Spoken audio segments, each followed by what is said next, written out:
Greetings and welcome to another edition of The Fan Perspective. I'm your host Nathan Lyle, and this is another edition of WNBA Weekly.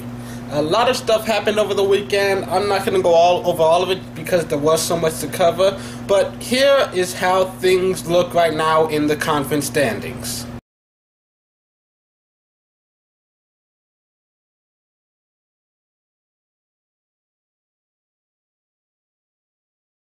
So we're going to move right on ahead to the games that are being played this week because there is a lot of information that I do want to get out to you. Only one of these games is being broadcast nationally, so you definitely should check that one out. For the others, you can check your local listings or watch them on live access. First of all, on Tuesday, you've got Indiana at Atlanta. The top seed in the Eastern Conference takes on the last seed in the Eastern Conference. This game begins at 12 p.m. Eastern Standard Time, and the biggest news to come out over the weekend, at least for me watching it, Tamika Catchings, who has been one of the most durable players in the league, missed Saturday's game with a lower back strain, and she will be considered day-to-day for at least the rest of this month. And a pretty big milestone for you. Erica D'Souza is currently tied with Cheryl Swoops and Janelle Bush for 20th all-time in career blocks. And my preview of this game, well, honestly, what can I really say? The records speak for themselves, and now Tamika Catchings is added to that already long list of injuries. I mean, it seems pretty obvious what the outcome of this will be.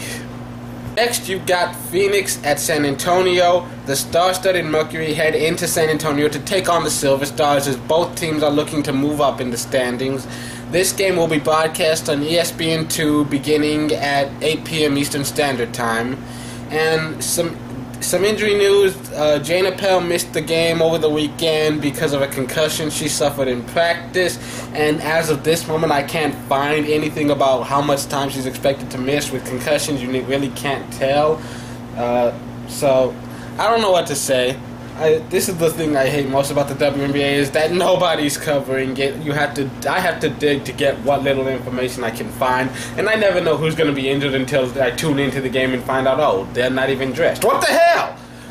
Anyways, a little bit of milestone news for you in this game. This one's actually a little late, but I wanted to talk to you about it because I needed to point out the fact that Diana Taurasi became just the third person in WNBA history to make 700 three-pointers in her career.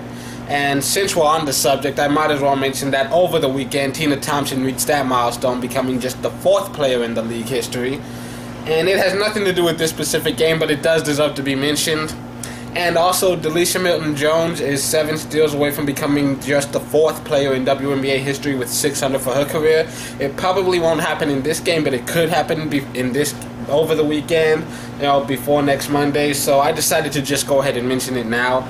And also, the DMJ, she's currently tied with Yolanda Griffin for 10th all-time in career blocks. And my preview for this game is that the Stars have played well, and I'm excited to see how much better they'd be with their big stars back.